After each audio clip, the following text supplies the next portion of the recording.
नमस्कार मंडळी, कसे आहात तुम्ही सगळे? मी संध्या सप्रे यूट्यूबवरील अमृताचे डोही या माझ्या आध्यात्मिक चॅनलमध्ये मी तुम्हा सगळ्यांचं मनापासून स्वागत करते.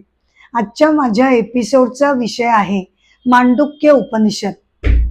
मांडुक्य उपनिषद हा माझ्या आजच्या एपिसोडचा विषय आहे. एपिसोडला सुरुवात करण्यापूर्वी मी प्रथम मंगलाचरण म्हणून सुरुवात करते. श्रीमन महागणाधिपतये नमः. कृष्णाय वासुदेवाय हरये परमात्मने प्रणतक्लेशनाशाय गोविंदाय नमो नमः. नमो देवे महादेवे शिवाये सततं नमः. नमः प्रकृते भद्राये नियतः प्रणता स्मताम्. समचरण सरोजं सांद्रनीलाम्बुदाभं जगन्विहित पाणिं मंडनं मंडनानां. तरुण तुलसीमाला कंधरं कंजनेत्रं सदय धवलहासं विठ्ठलं चिंतयामि.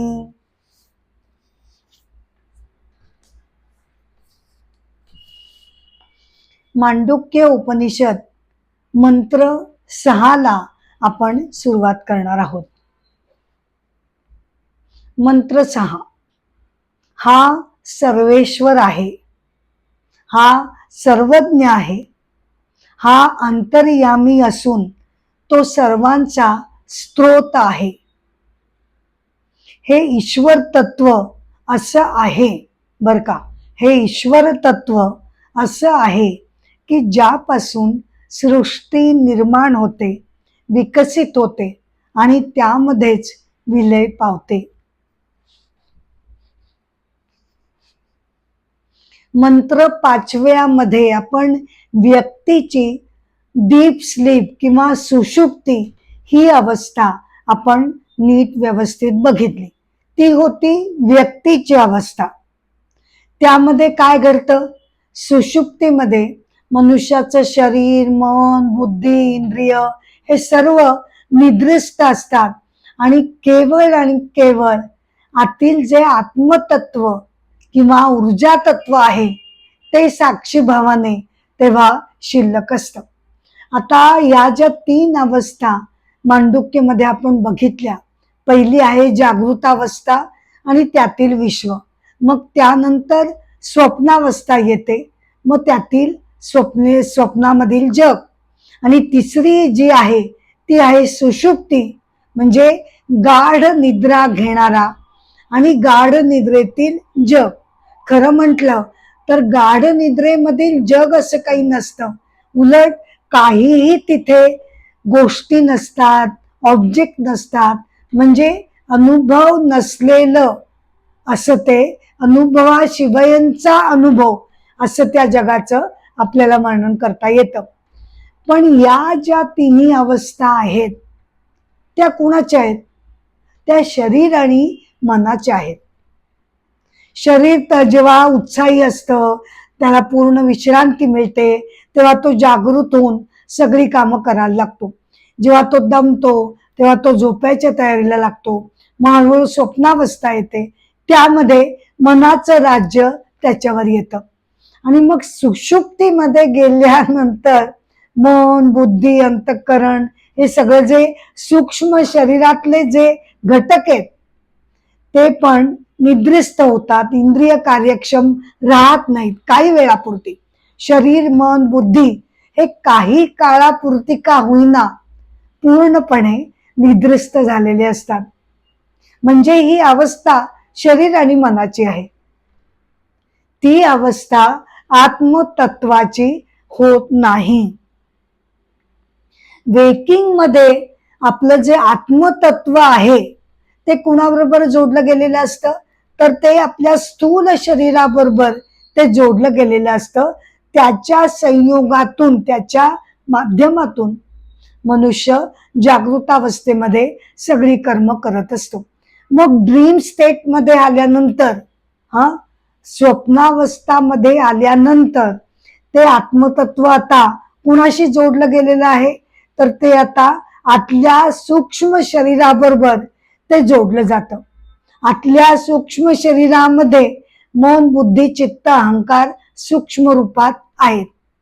मग स्वप्नावस्थेमध्ये मनच हे सगळं स्वप्न जगत निर्माण करतं. आणि मग जेव्हा स्वप्नही संपतात आणि गाढ निद्रेला सुरुवात होते, तेव्हा हे आत्मतत्व कुणाबरोबर संयोग पावलेलं असतं, तर तेव्हा आतल्या कारण शरीराबरोबर, बर का, आतल्या कारण शरीराबरोबर हे आत्मतत्व संयोग पावलेलं असतं. कारण शरीर म्हणजे काय आहे, तर जे बेसिक त्रिगुण आहेत, प्रकृतीकडनं शरीराला मिळालेले 3 बेसिक जे गुण आहेत, सात्विक, रजो, तम, त्या त्रिगुणांचा संयोग झालेलं ते कारण शरीर असतं. त्यालाच अविद्या असंही म्हटलं जातं. आता या मंत्र 6 मध्ये आपण काय करणार आहोत, आपण समष्टीची सुषुप्ती किंवा डीप स्लीप कशी असते ते बघणार आहोत. 5व्या मध्ये आपण जी डीप स्लीप बघितली ती कुणाची होती, ती व्यक्तीची होती, एका व्यष्टीची होती.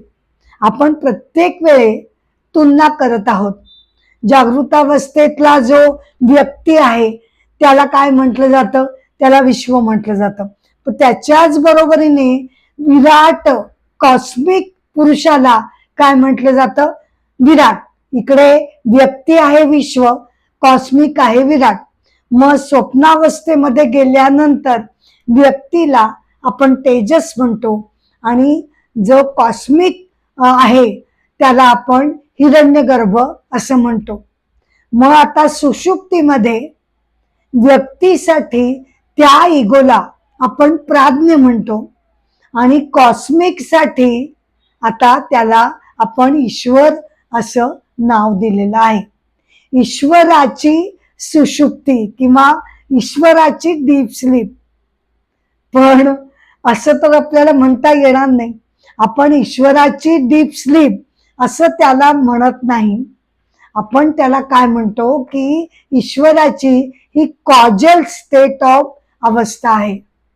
कॉजल म्हणजे काय, की बीज रूपानं, बर का, अवघ्या ब्रह्मांडाचं एक त्या ईश्वरामध्ये लय झालेलं आहे आणि बीज रूपानं ते अस्तित्वात आहे. तर कॉजल स्टेट म्हणजे पोटेन्शियलिटी आहे सृष्टी बाहेर पडण्याची.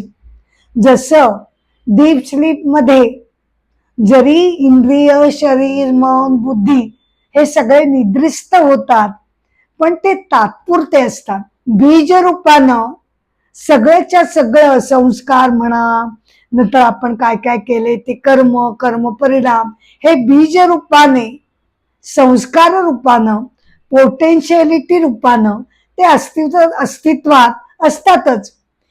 निद्रा पूर्ण झाल्यानंतर जेव्हा आपण उठतो तेव्हा काय नवीन फ्रेश वेगळाच माणूस म्हणून काय आपण प्रत्येक वेळेला उठत नाही. आपण उठतो आणि परत सगळं तेच कर्म कहाणी घेऊनच आपण उठतो. तात्पुरतं काही काळापुरतं ते बीजरूपामध्ये अवस्थित असतं. त्याचप्रमाणे जेव्हा कॉस्मिकचा विचार केला जातो तेव्हा त्याला आपण ईश्वर हे नाव ठेवतो. ईश्वर हा कॉजल स्टेट मध्ये आहे असं तेव्हा म्हटलं जातं. सृष्टीची ती कॉजल अवस्था असते.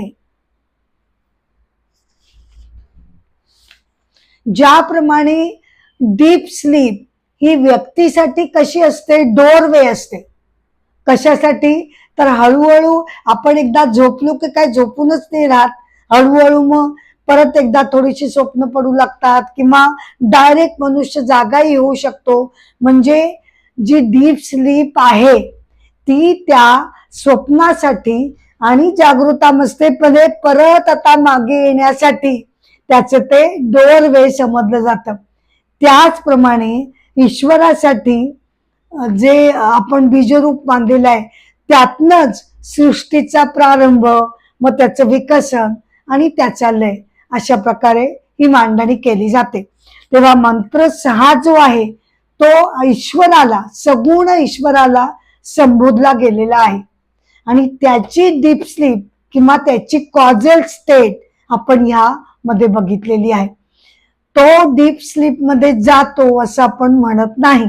डीप स्लीप मध्ये व्यक्तीला काय घडतं की त्याला कसलंही नॉलेज होत नाही, परंतु ईश्वराची तशी गोष्ट नाही.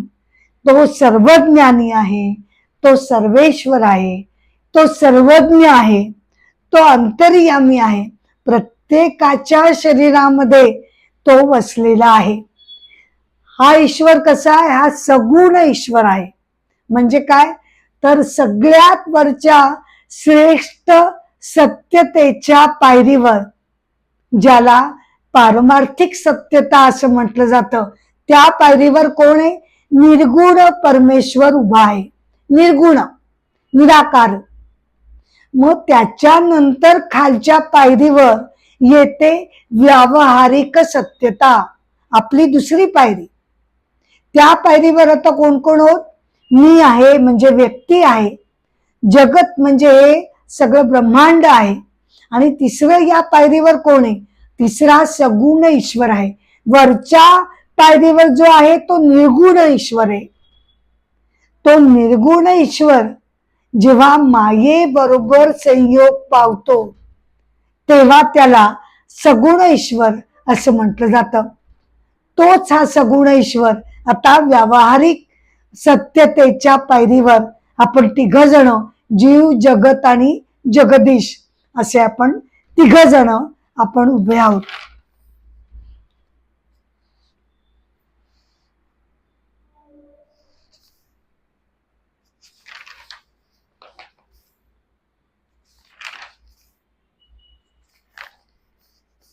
आता मंत्र 6 साठी एक कथा मला तुम्हाला सांगावीशी वाटते. सगुण ईश्वरालाच आपण सर्वसामान्यपणे भजत असतो, नाही का? निर्गुण तत्वाची आपण कशी काय उपासना करणार? ती उपासना करणं, निर्गुण तत्व डोळ्यासमोर आणणं हे खूप कठीण आहे. आणि त्यामुळे आपल्यासारख्या भक्तांना, आपल्यासारख्या साधकांना ही ईश्वराची उपासना करणं सोपं जावं म्हणून आपण आपल्यासमोर सगुण ईश्वर, त्याची प्रतिमा ही आपल्या डोळ्यासमोर आपण आणतो आणि त्याच्या भक्तीमध्ये आपण पूर्णपणे गुंतून जातो. तर अशाच एका संत श्रेष्ठ महाराजांची कथा मी तुम्हाला सांगणार आहे. आता सध्या वारीचे दिवस चालू आहेत. पंढरपूरची वारी, आपले भक्तजन, वारकरी लोक मोठ्या भक्तिभावानं त्या वारीला उत्साहानं सामील होत आहेत. तर त्या निमित्तानं असंच एक जो संत श्रेष्ठ होऊन गेला, ज्यानं काय केलं ते आपण आता या कथेत बघूया. पण त्यांच्या घराण्यामध्ये सुद्धा वारी करण्याची परंपरा कायम होती.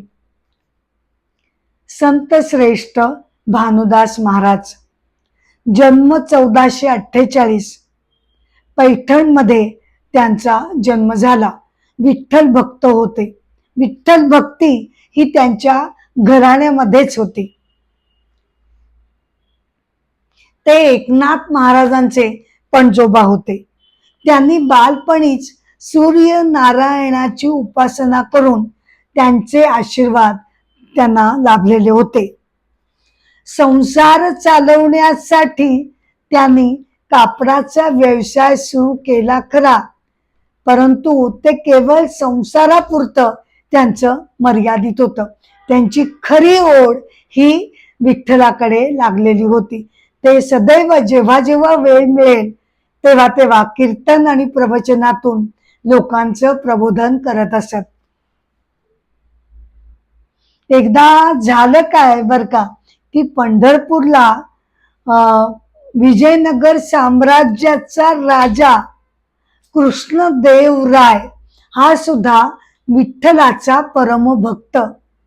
त्यामुळे एकदा तो पंढरपूरला परमेश्वराचं दर्शन घेण्यासाठी आला आणि मग त्या साजिऱ्या गोजिऱ्या विठ्ठलाची मूर्ती बघून त्याचं मन अगदी हरकून गेलं.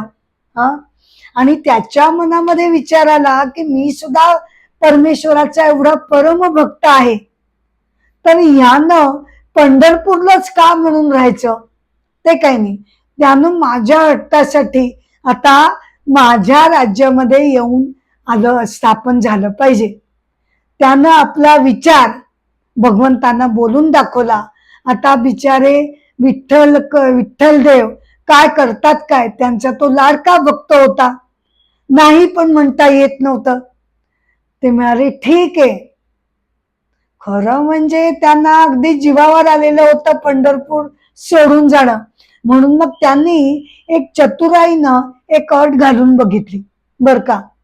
त्यांना म्हटलं की येतो मी, पण माझी एक अट आहे बर का.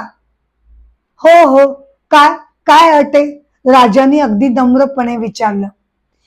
मला इथून बाहेर काढल्यानंतर तुझ्या राज्याच्या देवळामध्ये जाईस तोपर्यंत मला खाली कोणी ठेवायचं नाही, आहे कबूल?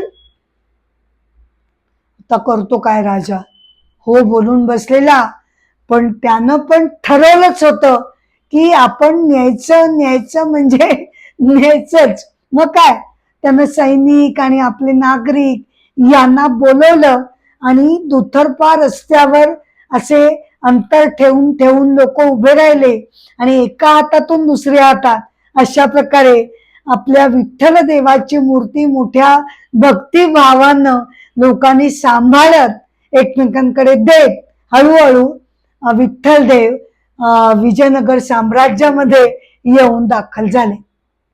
मग काय त्यांचा थाट विचारता देवांचा, बाबा बाबा.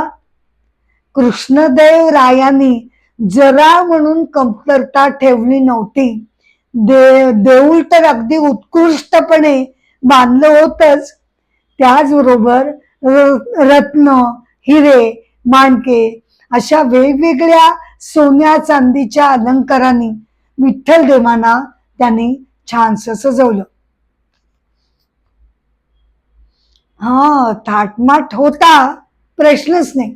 आणि कृष्णदेव राय राजांची जी भक्ती होती ना, ती सुद्धा अत्यंत निर्मळ होती, याबद्दल सुद्धा काही वादच नाही. परंतु विठ्ठल देवांना करमायला हवं ना. सारखी पंढरपूरची आठवण यायची आणि डोळ्यातनं अश्रू वाहू लागायचे. मग एके दिवशी जेव्हा राजा त्यांच्या दर्शनाला गेला तेव्हा त्यांनी सांगितलं, बरं का राजा, मी आलोय, तुझ्या विनंतीला देऊन मी आलो, मान देऊन मी आलो की नाही इथे राहायला? हो हो हो, खरंय खरंय, राजा म्हणाला. मग आता मी तुला इथेच राहावंसं वाटत असेल तर नीट ऐक, तर इथे माझ्या एकाही भक्ताचा तुझ्याकडनं अपमान झालेला मला चालणार नाही. तसं जर घडलं तर मी त्यावेळेला मात्र तुझं काही एक ऐकणार नाही आणि त्या क्षणी मी निघून जाईन. बरं बाबा, ठीक आहे, करतो काय. पण कृष्णदेव रायांना असं संभ्रम पडला की मी कशाला कुणाचा अपमान करू आणि कशाला कुणावर अन्याय करू. अत्यंत न्यायपूर्ण रीतीने वागणारा, तो अत्यंत समंजस, दयाळू, मायाळू असा तो राजा होता. त्याच्याकडनं असं घडणंच शक्य नव्हतं. त्यानं हो म्हणून टाकलं आणि विठोबा मनातल्या मनात हसले. आता इकडे काय झालं, पंढरपूरच्या वारीची तयारी करायला लागणार होते लोक. पण झालं काय की पंढरपूरच्या देवळातली विठ्ठलाची मूर्ती तर तिथनं बाहेर पडून विजयनगरच्या राज्यामध्ये येऊन पोचली. ती आता लोक देवाचं दर्शन घ्यायला येणार आणि देवच नाहीत तिथे. मग आता काय करायचं? सगळ्यांना काय करावं काही सुचेना. मग त्यांनी संत भानुदास महाराजांना विनवणी केली की तुमची भक्तिपूर्ण कीर्तन अभंग हे सगळं आपल्या विठ्ठल देवांना भारी भारी आवडतं, प्रिय आहे. तुम्ही त्यांचे लाडके परमभक्त आहात. तेव्हा तुम्ही या सगळ्या भक्तांसाठी विजयनगरमध्ये जाऊन ती मूर्ती परत आणून इथे त्याची प्राणप्रतिष्ठा करावी, अशी आमच्या सगळ्यांची इच्छा आहे. आता काय करणार, लोकांनी आग्रह केल्यानंतर भानुदास महाराजांचं काही चालेना. ते आपले मनातल्या मनात जरा साशंकच झाले ते की मला हे जमेल का, आपण नाही प्रयत्न तर करायलाच हवेत. बर ठीक आहे, आणि ते निघाले. बघता बघता बघता रात्रीच्या वेळेला ते त्या विठ्ठल देवांच्या देवळाशी जाऊन पोचले. आता ते सोन्या चांदीनं मढवलेलं देऊळ, त्यामुळे कडी कुलपात ते रात्रीचा बंदोबस्त त्याचा झालेला होता. इकडे तिकडे कुठे पहारेकरी पण त्यांना दिसले नव्हते. काय करावं आता, कसं काय भेट घ्यावी, या विचारामध्ये भानुदास महाराज बर का त्या पायरीशी बसून राहिले. पण विठ्ठल देवांनी भानुदास महाराजांना आलेलं बघितलं आणि त्यांना एवढा काही आनंद झाला म्हणून सांगू. ते आनंदाने पटा बाहेर आले. कसे आले काय विचारता, अहो कडी कुलप ही सामान्य आपल्या व्यक्तींसाठी, विठ्ठल देवते प्रत्यक्ष ते त्यातनं अलगदपणे बाहेर आले आणि भानुदास महाराजांना त्यांनी गळा मिठी घातली. हा प्रत्यक्ष भगवंतांनी प्रेमाने आपल्याला जवळ घेतलाय म्हटल्यानंतर भानुदास महाराज अतिशय गहिवरून गेले. त्यांनी डोळे मिटून घेतले. आनंद नुसता ओसांडून त्यांच्या मनातून वाहत होता. त्यांचे डोळे मिटलेले आहेत या संधीचा फायदा घेऊन बर का तेवढ्याच वेळात इथे विठ्ठल देवांनी काय करावं, तर त्यांनी आपल्या गळ्यातला रत्नांचा जो हार होता तो हळूच भानुदास महाराजांच्या गळ्यामध्ये टाकला. हो, काही म्हणजे काही सुद्धा भानुदास महाराजांना त्या आनंदाच्या आवेगात काही सुद्धा कळलं नाही. मग काय, विठ्ठल देवांचं काम झालं होतं. ते परत चुपचापपणे आतमध्ये आपल्या जागेवर स्थानापन्न झाले. आता इकडे भानुदास महाराजांनी विचार केला की रात्रभर इथे पायरीवर बसल्यापेक्षा आपण आता हळूहळू नदी किनारी जाऊया. पहाट व्हायची सुरुवात झाली की कीर्तन म्हणायला आपण सुरुवात करूया.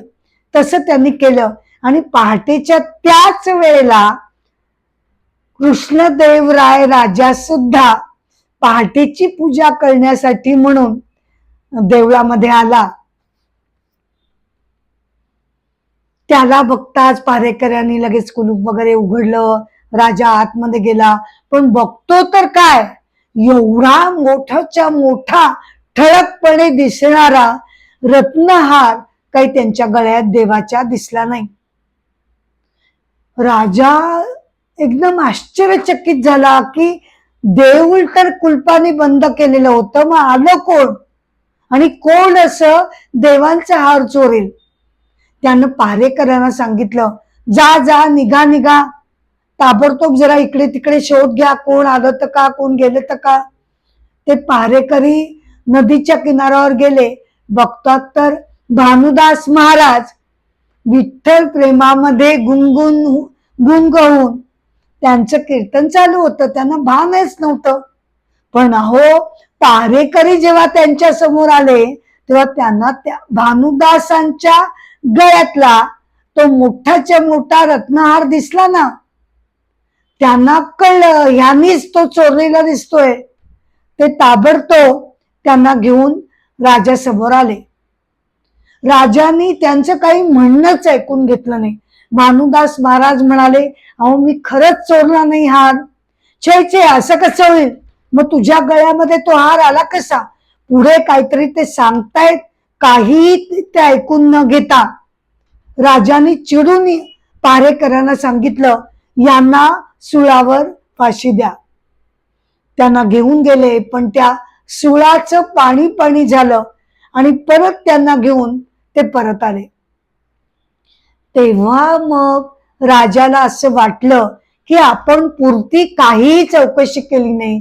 कोण कुठून आलात, काय झालं, कधी आलात, काही चौकशी केली नाही.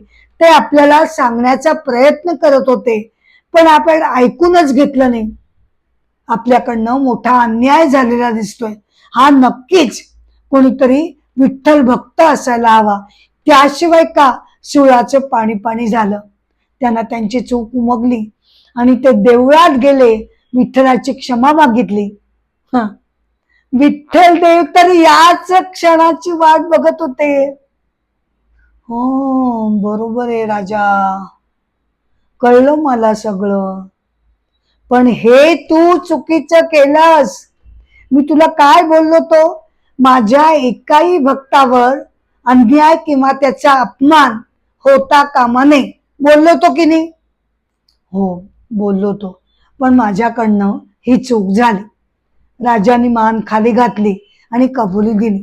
हा ठीक आहे, ठीक आहे, तसं काही तुझ्याकडनं नेहमी होत नाही, एखाद्या वेळी होऊ शकतं, पण आता मी तर तुला सांगून बसलोय की तुझ्याकडनं असा अपराध झाला तर मी क्षणभरी थांबणार नाही. त्यामुळे मला आता निघावं लागणार, नाहीतर असं होईल की देवानेच आपला शब्द पाळला नाही म्हणजे काय. तेव्हा आता मला जाणं भाग आहे. राजाने आपली चूक मान्य केली आणि तो परत माघारी गेला. भानुदास महाराजांच्या सगळा प्रकार लक्षात आला. विठ्ठल देवांचीच ही लबाडी, त्यांना पंढरपूरला जायचं होतं म्हणून हे सगळं त्यांनी रचलं. आपल्याला न कळत त्यांनी हार घातला, मग पुढचं रामायण त्यांच्या मनाप्रमाणेच झालं. विठ्ठल देव भानुदास महाराजांकडे हसत म्हणाले, अरे अरे, मला असं नुसतं बघतोच काय, चल चल बाबा, मला घेऊन चल. न जाणू परत कृष्णदेव राजा परत आला आणि परत माझ्या पाया पडू लागला तर पंचायत होईल. चल चल चल बाबा, मला घेऊन चल. भानुदास महाराज म्हणाले, अहो मी तुम्हाला कसं काय माझ्या हातात उचलून नेणार, पंढरपूर पर्यंत जायचंय आपल्याला. ती काही काळजी करू नकोस, मी सूक्ष्म रूपानं मी त्याचा अवतार घेतो आणि मी तुझ्याबरोबर येतो. मग सूक्ष्म रूपामध्ये त्या छोट्याशा मूर्तीला भानुदास महाराजांनी हातामध्ये घेतलं आणि ते झपाझपा पंढरपूरच्या दिशेनं निघाले. आणि वारी सुरू व्हायच्या आतच, लोक दर्शनाला यायच्या आतच त्यांनी तिकडे पंढरपूरमध्ये मूर्तीची प्राणप्रतिष्ठा केली आणि सगळ्या भाविकांना जो शब्द दिला होता की मी विठ्ठल देवांना परत आणीन, तसा तो शब्द त्यांनी त्यांचा पाळला. तर असे हे संत श्रेष्ठ भानुदास महाराज.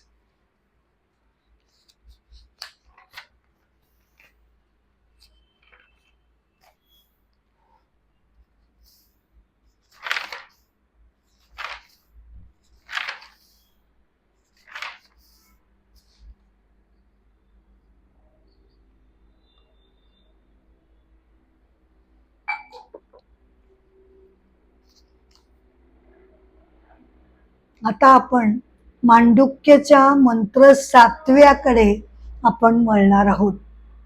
हा जो मंत्र 7वा आहे तो अत्यंत महत्वाचा समजला जातो. तर त्याचं आपण एक्सप्लेनेशन नीट एक एक शब्दांचा अर्थ उलगडत आपण याचं स्पष्टीकरण बघूया. या मंत्र 7व्यामध्ये तुरीयचं वर्णन केलं गेलं आहे. तुरीय म्हणजे कोण, तर तुरीय म्हणजे साक्षात आपल्यातील बसलेलं आत्मतत्व. प्युअर कॉन्शियसनेस किंवा चैतन्य ऊर्जा तत्व, ईश्वरीय तत्व म्हणजे तुरीय तत्व. पहिल्या 6 मंत्रांमध्ये आपण काय बघितलं तर वेकिंग बघितलं, मग स्वप्नावस्था बघितली, मग त्यानंतर सुषुप्ती बघितली, व्यक्तीसाठी बघितली, तसंच आपण समष्टी साठी सुद्धा ती बघितली. आता चौथी अवस्था जी आहे ती आहे तुरीय अवस्था. त्याचा विचार आपण या मंत्र 7व्या मध्ये करणार आहोत. वेकिंग, ड्रीमिंग आणि डीप स्लीप या 3 ज्या अवस्था आहेत त्या शरीर आणि मनाच्या आहेत, हेही आपण बघितलं. आता तुरीय ही खरं म्हटलं तर ही अवस्था होऊ शकत नाही. आपल्यातील आत्मतत्व जे आहे ते शरीर आणि मनाचं साक्षीत्वानं बघणारं तत्व आहे. या ज्या 3 अवस्थांमधनं प्रत्येक व्यक्तीचं आयुष्य जात असतं, वेकिंग, ड्रीमिंग आणि डीप स्लीप, तर ते शरीर आणि मनामुळे त्या अवस्था घडत असतात. परंतु तुरीय जे तत्व आहे त्याची ती अवस्था होत नाही. परंतु नीटपणे समजून घेण्यासाठी आपण याला तुरीय अवस्था असं म्हटलेलं आहे. कसा आहे हा तुरीय किंवा हे तत्व तर न अंतप्रज्ञ. आता याचं वैशिष्ट्य काय आहे की तुरीय म्हणजे काय नाही ते प्रथम सांगितलं गेलेलं आहे. असं का? कारण तुरीय जे आहे आत्मतत्व ते कोण आहे? सियर आहे, बघणार आहे. आणि जे बघितलं जात ते सगळं जगत आहे आणि शरीर मन आहे. शरीर मनाला बघणारा, त्याला साक्षी असणारा जो सियर आहे, सब्जेक्ट जो आहे तो आहे तुरीय. त्यामुळे जो बघणारा आहे त्याचं वर्णन करण्यासाठी नेती नेती या तत्वाचा आधार घ्यावा लागतो. का? कारण ते ऑब्जेक्ट नाही. जो सियर आहे ती एखादी गोष्ट नाही की जी आपल्याला सांगता येऊ शकेल. ती गोष्ट नाही, ती इंद्रियांनी ती कळू शकत नाही, मनाने त्याला जाणता येत नाही, बुद्धीनं त्याचं ग्रास्पिंग होत नाही. मग असं जर एवढ्या सगळ्या अडचणी आहेत, ज्याला शरीर, मन, बुद्धी, इंद्रिय जाणू शकत नाहीत, ज्याला शब्द अपुरे पडतात, शब्दांची धाव तिथपर्यंत जाऊ शकत नाही, तेव्हा मग काय करावं लागतं? तेव्हा निगेशन पद्धतीचा अवलंब करावा लागतो. उलट्या पद्धतीनं मग समजून सांगावं लागतं की हे नाही, हे नाही, हे नाही. याला म्हणतात निगेशन किंवा नेती नेती. त्यामुळे पहिल्या काही ज्या टर्म्स आलेल्या आहेत त्या नेती नेती पद्धतीचा अवलंब करून आलेल्या आहेत. न अंतप्रज्ञ. अंतप्रज्ञ म्हणजे कोण? स्वप्न जगतातील स्वप्न बघणारा आपला इगो. तर तो स्वप्न बघणारा इगो नाही, ती व्यक्ती नाही. शरीर मन असलेली ती व्यक्ती नाही, त्यामुळे इगो पण नाही. न बहिष्प्रज्ञ. जागृता अवस्थेतील इगो जो आहे, कोणता इगो आहे? की जेव्हा आत्मतत्व हे स्थूल शरीराच्या माध्यमातून जागृतावस्था अनुभवत असतो, तो वेकिंग इगो जो आहे त्याला म्हटलं गेलाय विश्व.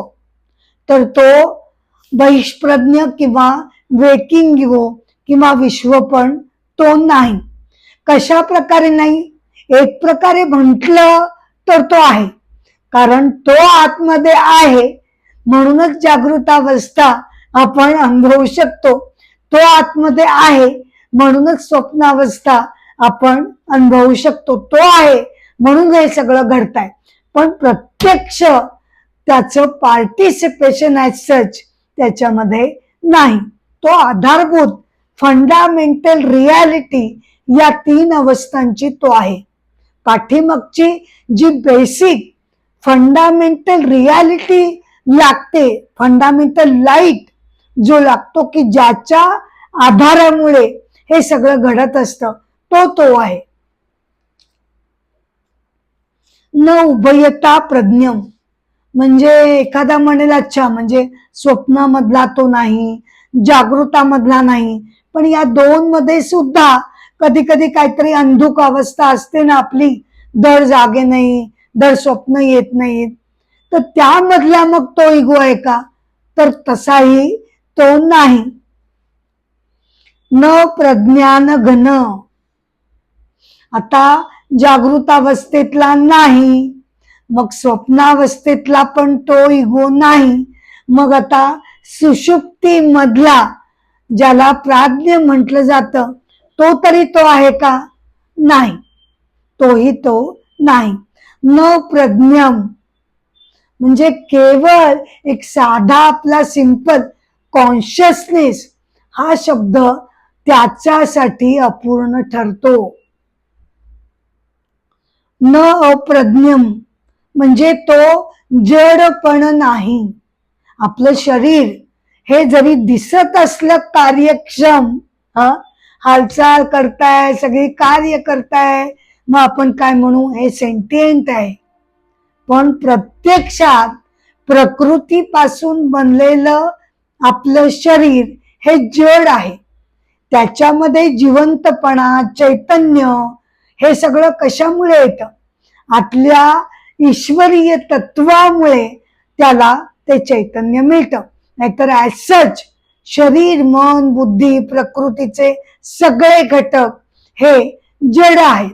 त्यांना जी संवेदना क्षमता किंवा कार्यक्षमता जी प्राप्त होते ती त्या आतील ईश्वरीय शक्तीमुळे ती प्राप्त होते. तर ही ईश्वरीय शक्ती जड तर असू शकत नाही. अदृष्टम म्हणजे ते बघता येत नाही. साध्या डोळ्यांनी हा बघा हा आत्मा असं आपल्याला आत्मतत्व बघता येत नाही. मग त्यासाठी काय हवं? त्यासाठी ज्ञानचक्षूंची गरज लागते. जे थोर ऋषी महामुनी होऊन गेलेत, जे तपस्वी संत महात्मे ज्यांनी प्रत्यक्ष आत्मानुभूती घेतली, त्यांनी मग कशाच्या आधारावर घेतली? तर जेव्हा मनुष्य आपली जी बुद्धीची क्षमता आहे ती कितीही आपण हुशार असू दे, ती शेवटी मर्यादितच पडते. त्या मर्यादित बुद्धीच्या कक्षेच्या बाहेर जेव्हा मी चिंतन करते तेव्हा ती ऋतंभरा प्रज्ञा म्हणून त्याला म्हटलं जातं. आणि ती ऋतंभरा प्रज्ञा ही शरीर, मन, बुद्धीच्या अतीत जाऊन याच्या अतीत असणाऱ्या त्या ईश्वरीय तत्वाच्या बरोबरीनं त्याच्या स्तरावर जेव्हा आपली ऋतंभरा प्रज्ञा येते तेव्हाच संत महात्मे त्याचं रूप जाणू शकतात. हे तुरीय तत्व अव्यवहार्यम आहे. म्हणजे काय? आता व्यवहारामध्ये आपण सगळेजण एकमेकांशी काही ना काहीतरी व्यवहार करतो, पण तसं आत्मतत्व किंवा तुरीय तत्व हे करू शकत नाही, कारण ते सर्वव्यापी आहे, कुठे नाही ते. त्यामुळे ते निर्गुण निराकार असल्यामुळे आणि सर्वव्यापी असल्यामुळे ते व्यवहार करू शकत नाही. ग्राह्यम म्हणजे काय? की त्याला आपल्या मन बुद्धीच्या क्षमतेद्वारे जाणता येत नाही. का नाही जाणता येत? कारण बुद्धी ही केवळ आत्मतत्व बुद्धीच्या मागे आहे. म्हणून बुद्धी कार्यक्षम आहे. म्हणजे ज्या तत्वाने बुद्धीला कार्यक्षम केलं ते जे बुद्धी तत्व आहे ते परत मागे वळून ज्यांनी मला निर्माण केलंय त्याला बघू शकत नाही. अलक्षणम, त्याच्या बाबतीत कुठचा निष्कर्ष सुद्धा काढता येत नाही. अचिंत्यम, आपण कितीही बुद्धीला ताण दिला तरी त्याला जाणू शकत नाही. अव्यपदेशम म्हणजे काय, त्याचं वर्णन करता येत नाही.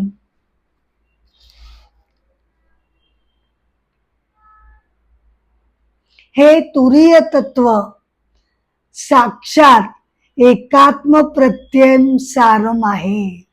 फार फार फार गोड आणि महत्वाचा असा हा शब्द या श्लोकामध्ये आलेला आहे. एकात्म प्रत्यय सारम म्हणजे त्याचा अर्थ असा होतो की जेव्हा साधक त्याच्या अविरत तपस्येमुळे त्याला जेव्हा साक्षात आत्मसाक्षात्कार घडतो तेव्हा त्याची दृष्टी आता कशी होते किंवा जगताबद्दलचे आता त्याचे अनुभव किंवा त्याचे विचार हे आता कसे वेगळे ठरतात. कारण आता तो जगतामध्ये मी जसा वेगवेगळेपणा बघते प्रत्येक व्यक्तीमध्ये जसा मी वेगळेपणा बघते, फरक करते, तसं तो आता करत नाही. का? कारण त्याला आता पूर्णपणे अनुभवाने समजून चुकलंय की वरवरचे सगळ्यांची शरीर ही वेगवेगळी आहे.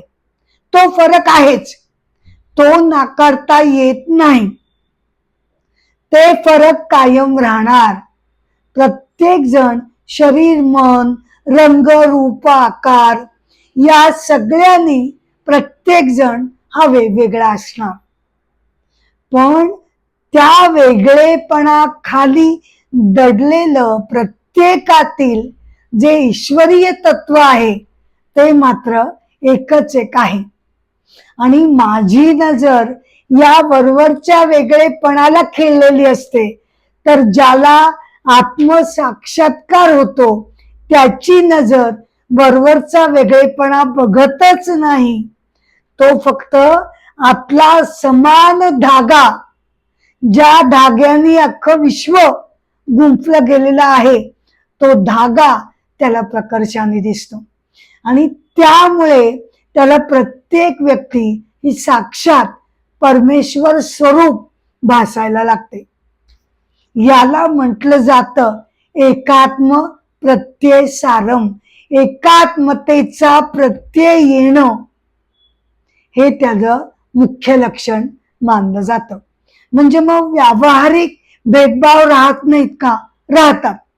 व्यवहारासाठी जे काही अपरिहार्य भेदभाव आपल्याला करावे लागतात ते तो सुद्धा करतो. परंतु त्याच्या अंतरंगामधला जो दुरावा आहे, जो परकेपणा आहे, हा वेगळा तो वेगळा, कुणाबद्दल नाराजी, कुणाबद्दल चीड, हे सगळे विकार त्याच्या अंतर्गत दृष्टीने पूर्णपणे विलयाला गेलेले असतात.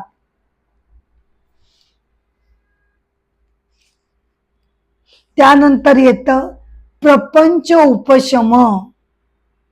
उपशम म्हणजे काय? परमशांती निर्माण करणं.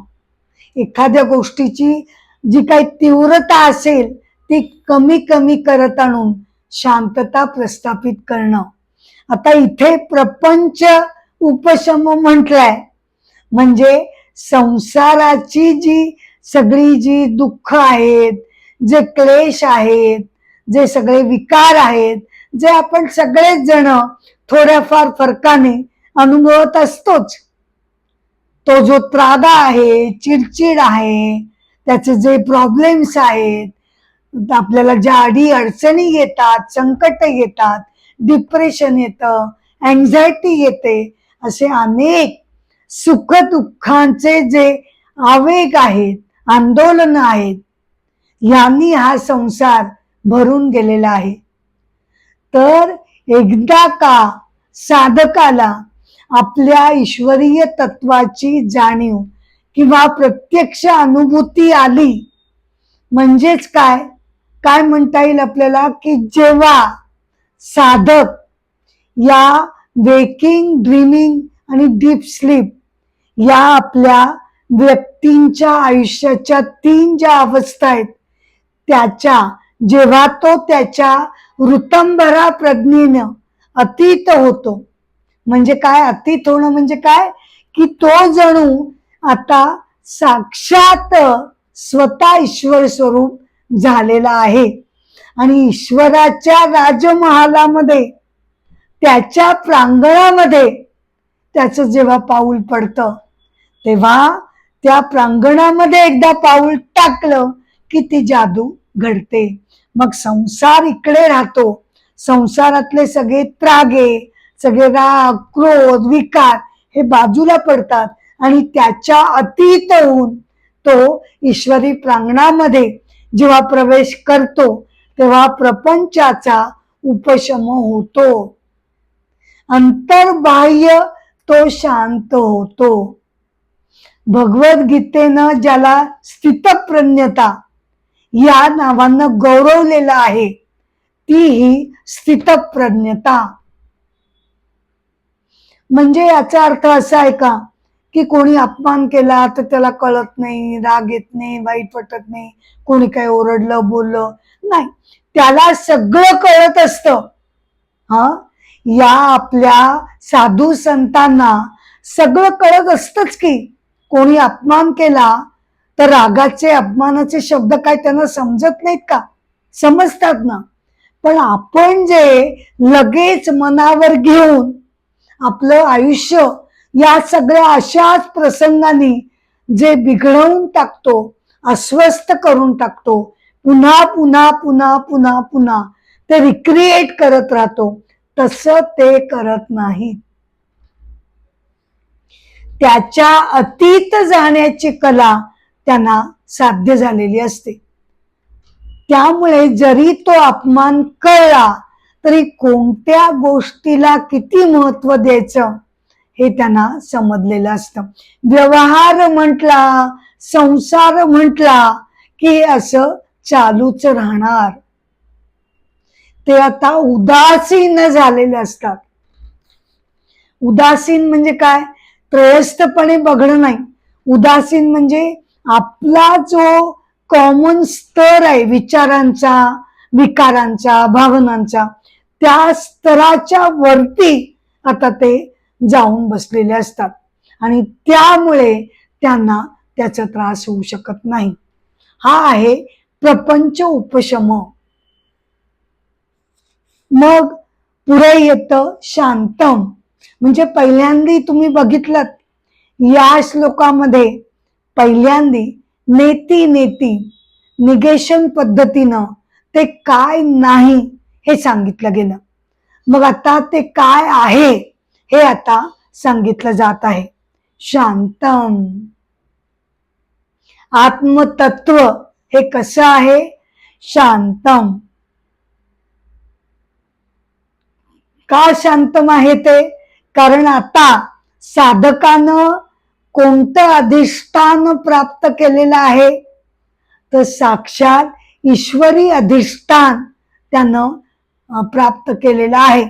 त्याचं आय कार्ड, त्याचं आधार कार्ड आता बदललंय. माझा आधार कार्ड या व्यावहारिक जगतामध्ये एक शरीर मन असलेली व्यक्ती म्हणून माझं ते आधार कार्ड आहे.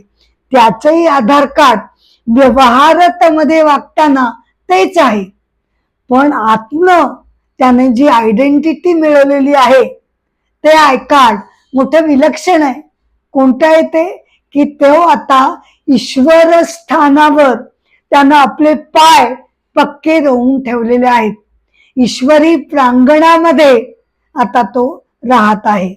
त्यामुळे तिथे केवळ आणि केवळ परमशांती त्याला अनुभवायला मिळते. ते शिवम आहे. म्हणजे काय? सर्व शुभ आणि पवित्र आहे.